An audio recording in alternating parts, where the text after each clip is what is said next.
Good afternoon, everybody. I think we are ready to start. Welcome to the first meet HEAT-INSYDE. And the name of the first question and answer session is, how does heat storage work and why is it so cool?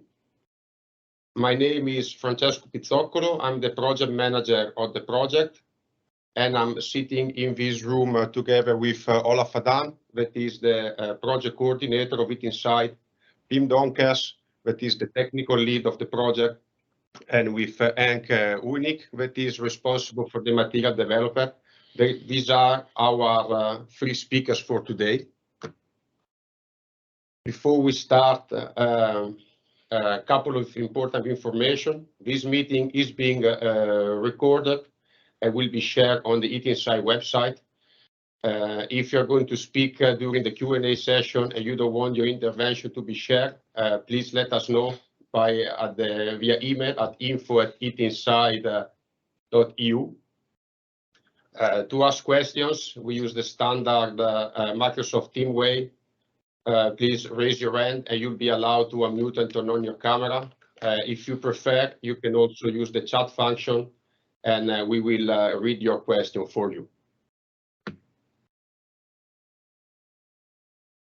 So this is our expert again, sitting with me in the room. Our first speaker is Olaf Adan. He's a principal scientist at TNO and professor at Applied Physics at the TUE. Last year, together with Pim, he co-founded Celsius BV, that is the vehicle that will commercialize the heat battery. He has more than 10 years working experience on heat storage as coordinator of the project and has a long track record in EU projects. Our expert in materials is Henk Heining. He's associate professor in applied physics at the TU Eindhoven. He has 8 years working experience in thermochemical storage, and he leads a research team on salt hydrate for thermochemical storage. And as mentioned, he's a work package leader of HEAT-INSYDE of materials and was involved in the European project CREATE. Last but not the least is Pim Donkers. He's the technical leader and co-founder of Celsius.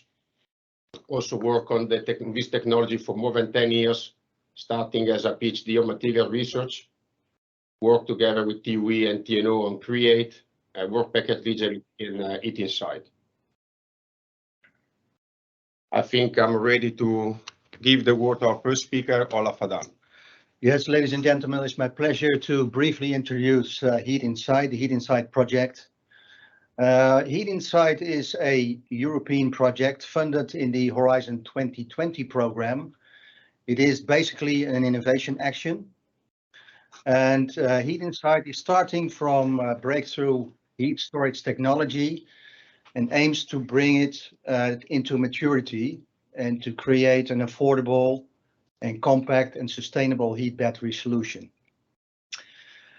HEAT-INSYDE is typically moving between TRL levels of 5 to 7 and is bringing again different partners. It's more or less underlining the European dimension. 12 partners from 6 countries. And as we are moving technology towards application, we also include 3 user-centered demonstrations. One is basically in the south of France. Another one is in the Netherlands, in Eindhoven, and the third one is in Poland. The size of the European project is 7.8 million euros, and it's running from October 2019 to March 2024. So we are more or less halfway. HEAT-INSYDE is mobilizing all the key players in the manufacturing distribution chain of our solution.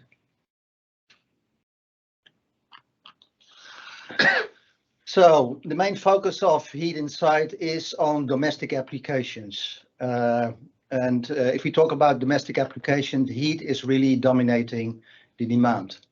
And in the case that we have to deal with sustainable energies, we are facing a real mismatch between supply and demand. So HEAT-INSYDE is basically introducing a heat battery solution that is trying to bridge the gap between both of them.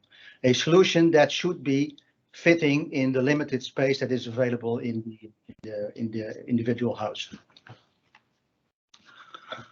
Well, basically, of course, we didn't start from scratch. In 2019, this picture is showing the first, let's say, research and demonstration demonstrator, and 7 kWh system, which is the first heat battery that is validated in a lab environment. It has been based on two main breakthroughs, and we will dive into that in more detail later on. The first one is the energy carrier, which is a stable thermochemical composite, and the stability was one of the crucial requirements to develop a rechargeable battery.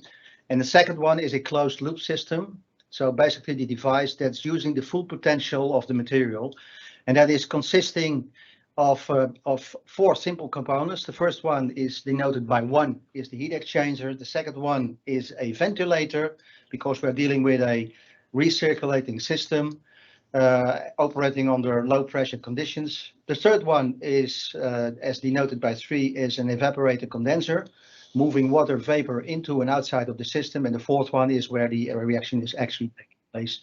So the unit that's enclosing the salt. So what are the unique selling points of this solution? The first one, and that's a crucial one, is we are using a thermochemical principle that's resulting in real loss-free storage of heat. And basically, there's no competitor on the market yet that's showing the same features. The second one, the system has a very high energy density, making it possible to develop a very compact system, a system that fits the limited space of the individual house. And it's much more compact than water. It's even much more compact than the best state-of-the-art electric battery on the market based on lithium-ion. Then 2 other things. First of all, it's affordable, much cheaper than electric, which basically is founded by the fact that we are using very simple components in the system, as well as a very cheap and simple basic material. And finally, it has an excellent footprint. The material that we're using has a close to CO2 neutrality and is fully recyclable. And then just to mention one more thing, and that's just more or less underlining the fact that the statement of this meeting of today is, why is heat storage so cool? This principle is also including the fact that we can simultaneously cool with the same solution. So now we're going to dive into the details, and I'm going to pass over to Henk Huining as the next speaker. Right, it's a pleasure to give you a bit more insight in the materials aspect of this project. As Olaf already said, there are basically 2 important ingredients, the materials and the system. Let's first zoom in onto the materials. And what I'm going to do in, let's say, 5 minutes, give you a bit of flavor about the concept we use and a bit of the challenges we are tackling at the moment within HEAT-INSYDE and working with. First of all, to start with the concept, what you see in these 2 SEM images are 2 images are salt grains. Salt grains based on a material called potassium carbonate. And what these salt grains do is that they have a very strong affinity with water. So if you combine water with the salt and water is then available in the vapor phase, the water binds and that leads to energy output. So heat dissipates to the environment for use. And of course, this is also something you can reverse. And this is what we call the thermochemical principle. Now, to give you an impression, for potassium carbonate, the salt we use, but you can also use other salts, you have to think on crystal level about energy densities of 1.3 gigajoule cubic meter. We work with a salt composite. Why? You want to have it stable over time and over cycles. The other question is, of course, do we have sufficient power? It should be robust, and preferably it should be chargeable at low temperatures.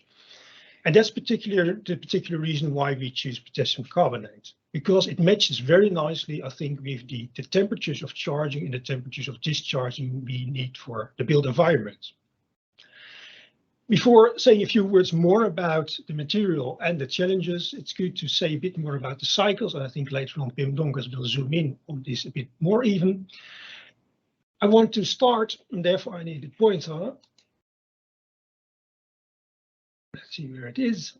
Yeah, here. So I first want to illustrate a bit how the discharge cycle works. So we have a vessel filled with our material, particles of salt composites, and then we connect that to a water vessel. And this water vessel is at a certain temperature and generates by evaporation water vapor. This water vapor is brought towards the salt.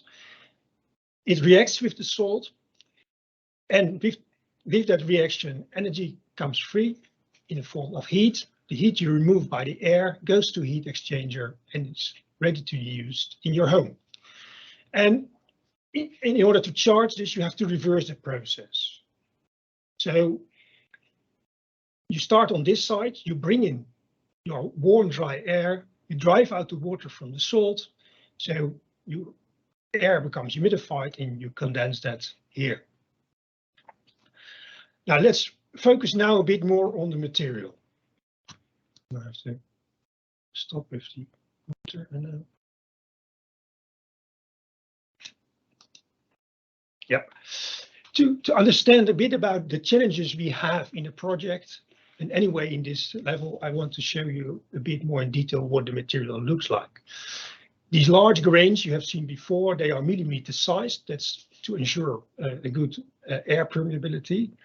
But if you look very close in much detail, you will see in the crystal lattice that the places where the water binds are in between the lattice, in between the atoms. The consequence, of course, is that by charging, basically you drive out the water from the lattice, and by discharging, you bring the water into the lattice. And that means that you have changes in your structure. Now, the questions or the challenges we have in our project, how to cope with the power, because we want to generate heat in a certain time frame. That's basically a reaction rate, and that's connected to power. You want to do it often. You need cycle stability. And a very important one, which is often overlooked and which plays an important role in HEAT-INSYDE. We also want to demonstrate that if we make a material, we can produce that in even industrial scale production. So the production should be scalable. It should not be a fancy lab material, but really something you can produce out there in the real world. Brings me to my last slide to give you a flavor of our optimization pyramid and the things we are working with. If you think about a particle, you can think about, on the material, you can think about, let's say, 4 technical properties: energy density, particle power, bed permeability, referring to how easy gas goes through the bed, and manufacturability, referring to the production process. And the thing is that many of these properties are interlinked via the shape and the size of the particle. The energy density not, that's one which is outside its size. But if you think about particle power, referring to the kinetics, you have to think about the minimal size of your particle, because water vapor has to go into the particle, and the smaller the size is, the better that works. If you think about bed permeability, it goes about how easy it is for air to be blown through such a matrix. In general, a bed of big particles have a much higher permeability than a bed of small particles. So there you want to have large, let's say, dimensions. And manufacturability then is also easier if you go to large particles, to think about compaction or tableting processes. And then you see that there is a kind of trade-off, and this is the trade-off we are now optimizing within HEAT-INSYDE. And with having said that, I would like to pass over to Pim. He's going to bring us a bit more into the device. Yes, thank you. Yeah, so to get the optimum performance from the material, we have to build hardware around it. So it's not only the material, but also the system around it. And then I show you immediately the end result, or the result which we currently have after 2 years of working within HEAT-INSYDE.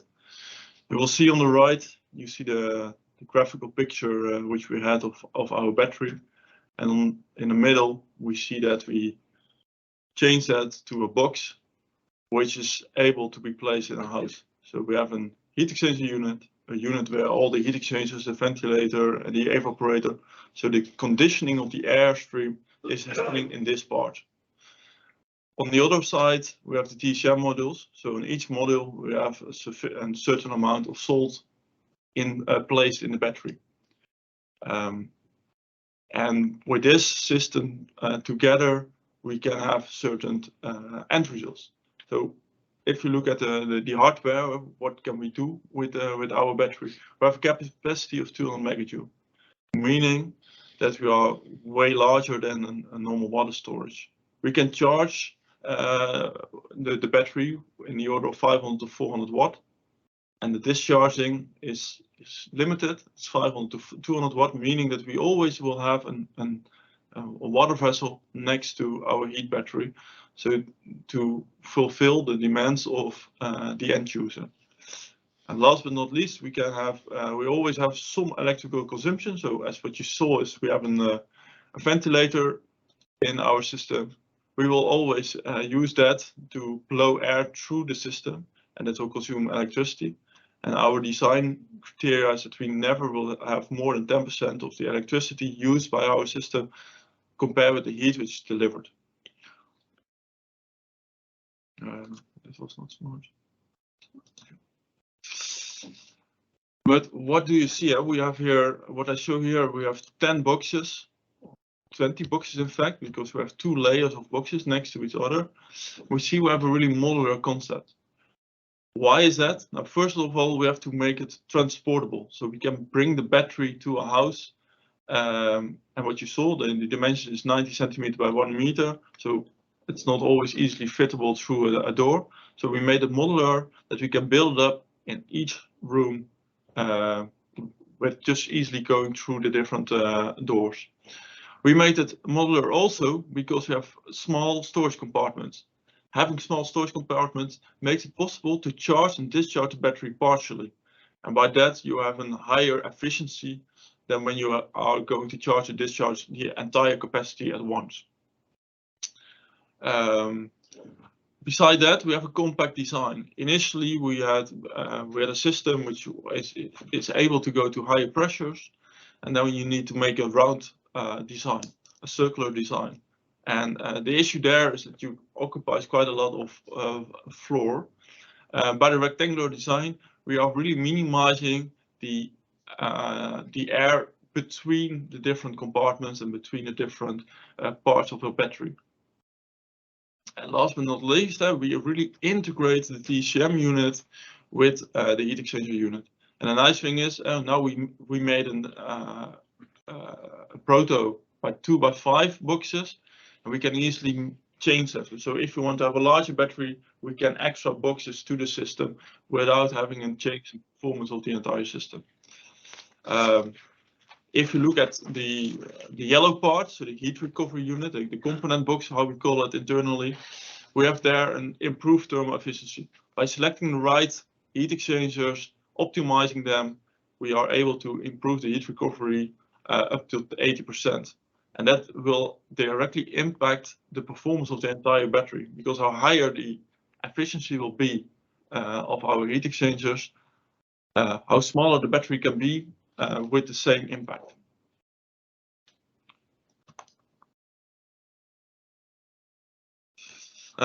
After we made this battery, and we will have the full demo ready halfway May, then we are going to integrate it in different demo houses, because it's not only developing the hardware and the material, but it's also to show the end users that it is workable in their normal environment. How are we going to do that? We are going to we choose 2 different applications, one in combination with the heating network and the other one in combination with an all electrical solution. In both situations, we will use the battery as a long-term storage. What I said, we will have a small water buffer for daily storage for the high power outputs, and we will try to combine it together with local produced heat, so with solar collectors. And by that, we are able to decrease the impact on the different networks. So for the heating network, we will decrease the power output which is necessary from your central source, but also for the all electrical solution, you will increase the COP of the heat pump, and with that you will decrease the investment on the electrical grid. Where are we going to show that? We're going to show that in 3 different areas with 4 demos. So we'll show that in the Netherlands, in France, and in Poland. And what you see is that we have different climatic conditions where we are going to test the battery, and also different kind of houses which are present there. So for example, in the Netherlands, we will combine it with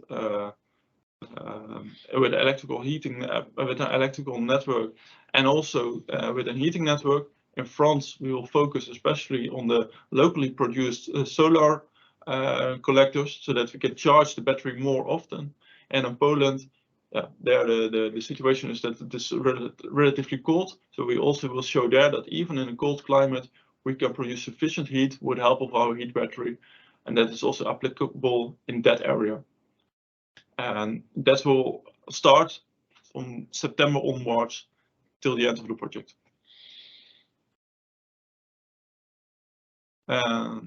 Francesco, now I will give the... Yes, so thank you, Pim, and as well as Olaf and Henk for the introduction of the project. I think we can open the Q&A session. We do already have a couple of questions. First 2 are for Olaf, actually, but are pretty connected. The first question is, what is the expecting time to market for the battery?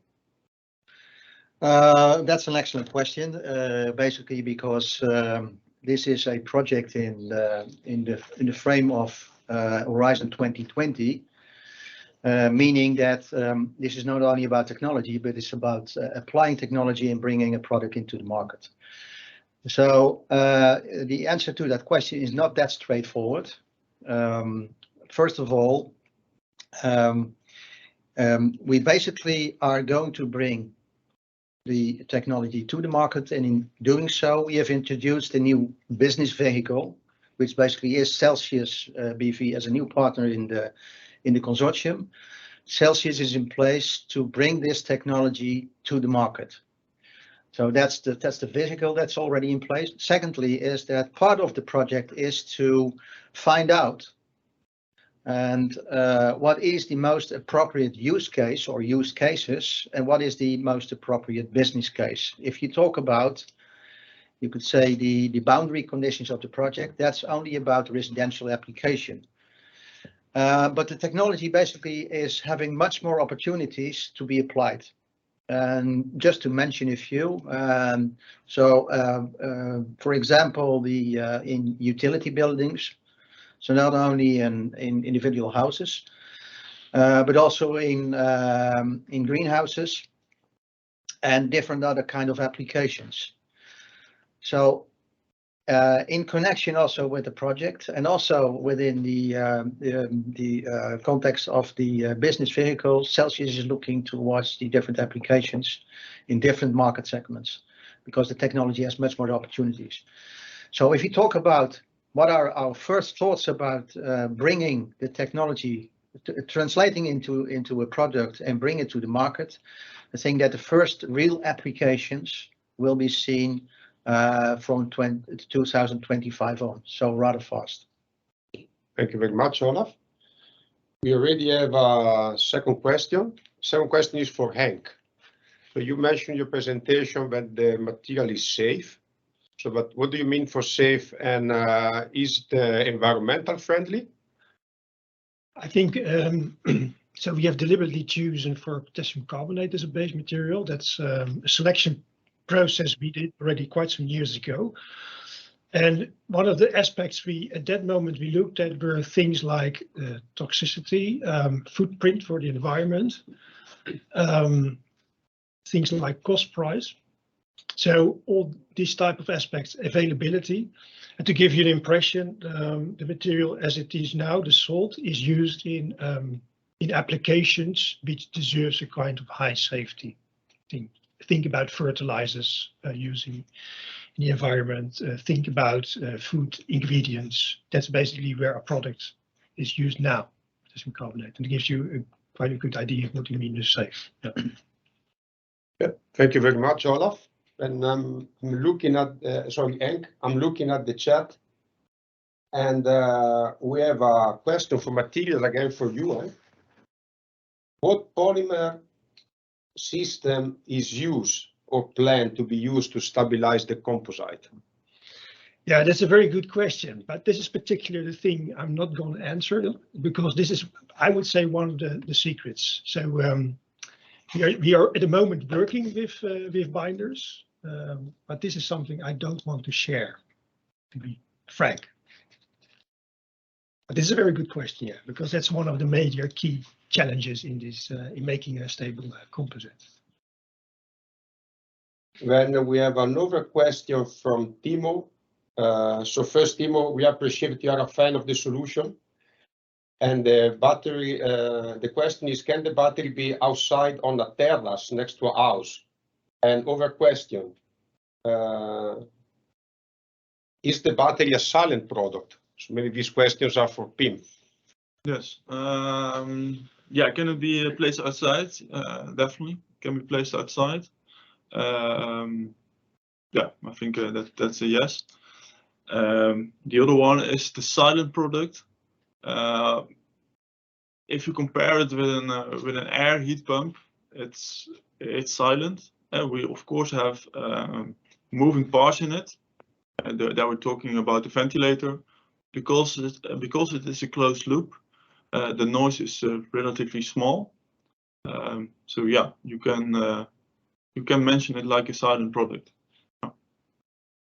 Yeah, and I think the next question is as well for you. What is the temperature that can be extracted from the battery? The temperature which can be extracted from the battery, I think the battery is quite unique in the way it's working. So we have a charging temperature and a discharging temperature. And the charging temperature with the current design is above 70 degrees. That's the temperature where we need to charge the battery. At the moment, we are going to discharge the battery. We can supply a temperature of 40 degrees or higher, and meaning higher can be even 90 or 100 degrees, depending on the system, how we're integrating it. So we are not limited by the and to be clear, there's not a direct relation between the charging temperature and the discharging temperature. And that's quite important for your application. So and also your energy density is not different when you have a higher or a lower charging temperature. It's really the amount of heat you are supplying and not the temperature which will impact the energy density of the system and the temperature output of the system. Okay, thank you, Pim. I think we can continue on this round of temperatures because Mina is wondering how the heat battery can be charged by low temperature heat network and what is the low temperature range? Yeah, so there are also there I think now I'm going to hide me as well a little bit about how do you say that? Confidentiality. But we have a way to charge the battery at 40 with a source of 40 degrees. That's what we are developing within Celsius. Within HEAT-INSYDE, the low temperature will be 70 degrees to charge the battery. So that's what I can tell you. So we have options in future to decrease it to 40 degrees. Currently, we have 70 degrees as a minimum charging temperature.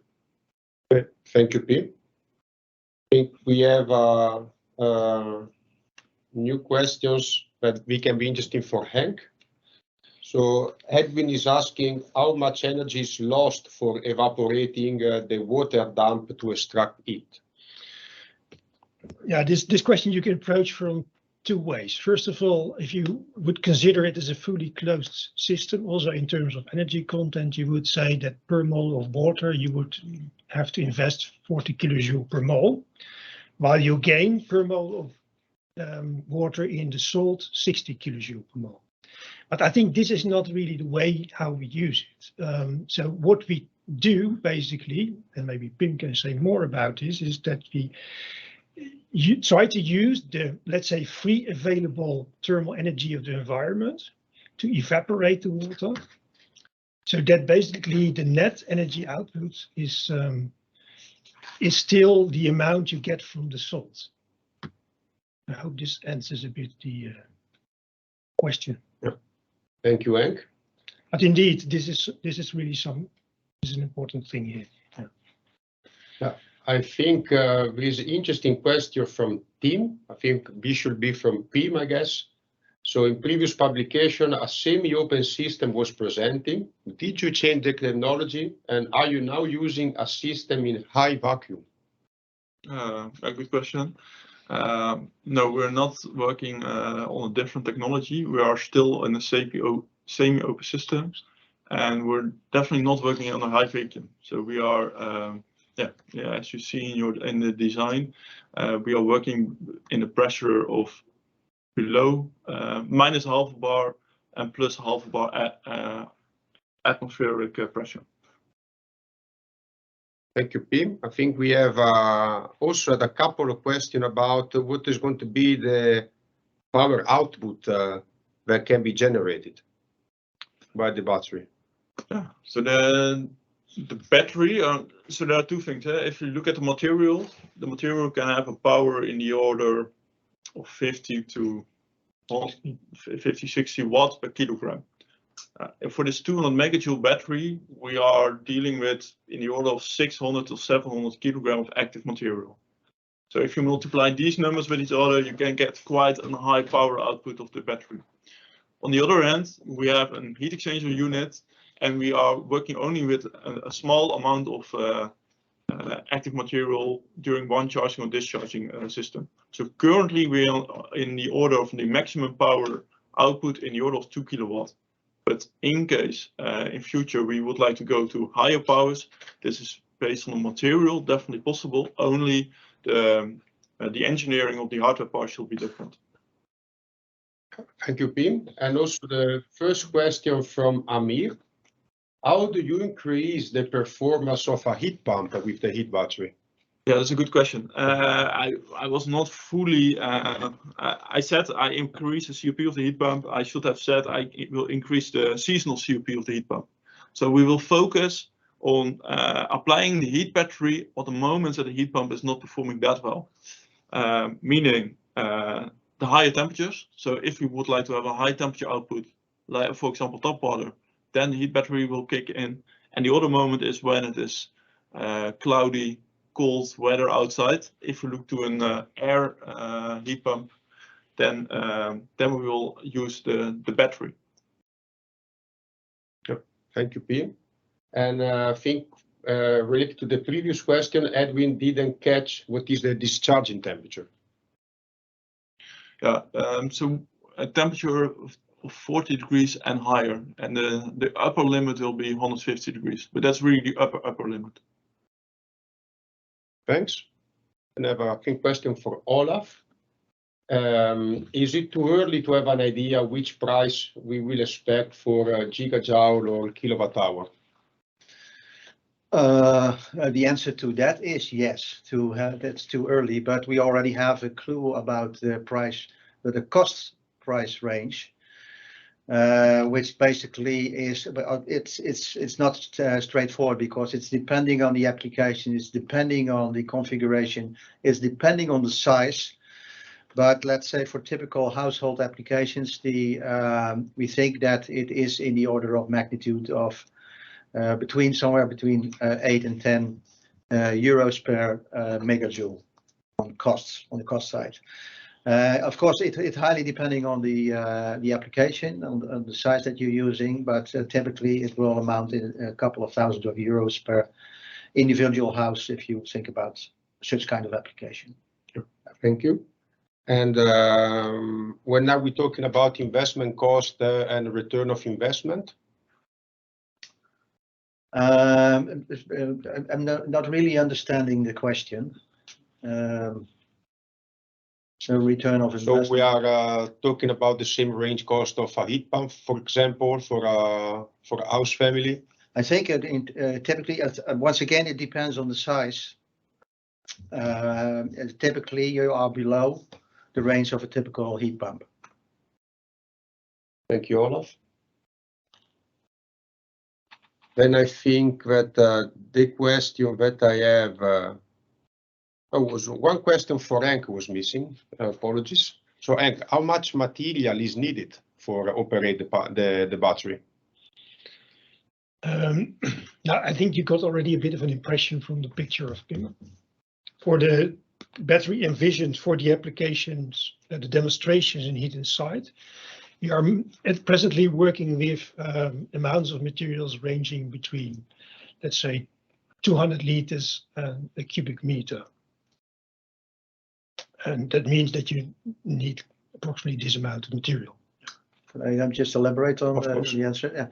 Yeah. Once again, this is also dependent on the type of application. Generally, we think that the most promising cases of the standalone heat batteries are more in collective heating solutions. So meaning that you have different users using the same device. And in that respect, of course, the size of the battery and the amount of salt is typically depending on the heating demand. And then you're talking about somewhat larger volumes, but I think that's so the straightforward answer. It's highly dependent on what is the energy demand that you would like to cover. Thank you, Olaf. Then I do have one last question here that is can be for the three of you. So we know that, let's say, electric storage battery, the LCA, the life cycle assessment is not always easy, let's say, straightforward. But what is the full ecological footprint of the heat battery? Any of you likes to elaborate? I think that question cannot be answered yet. We made a comparison with different kind of solutions, and I don't have the figures right in front of me, but it is by far the lowest ecological footprint. And just to explain why, the first thing is that we are using a base material that's more or less defining, well, it's defining a big part of the system. A material, potassium carbonate, which is also being produced by binding CO2 to the base material, but is also fully recyclable. That's the first thing. And the second thing is the present design. And of course, the design that's now in place in the HEAT-INSYDE project, of course, is still based on metals. But we are just using the principle that the design should also be as recyclable as possible with a very low ecological footprint. Think, Pim, you can also elaborate on that? No, yeah, I think you're right. If you look at the component box, I think there are no strange mixtures of metals or something like that. So everything is really modular and easily recyclable. Yeah, definitely. Yeah, maybe I guess with respect to the material, two things. Every carbon atom which is present in the material is basically was formerly a CO2 molecule, to give you an impression there. Second thing I would like to say, the way we design also the materials manufacturing procedure is such that basically the only thing you have to add to the material to reuse it is energy. You are not wasting compounds. Basically. Yep. Thank you, Henk. I think we have we cover pretty much all the questions that we got for our audience today.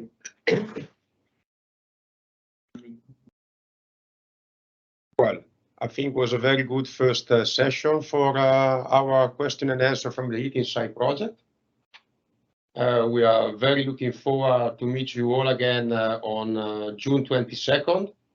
And if you want to follow the development of the HEAT-INSYDE project, you can give a look at our website and our LinkedIn page. And for the rest, I wish you all a very nice day.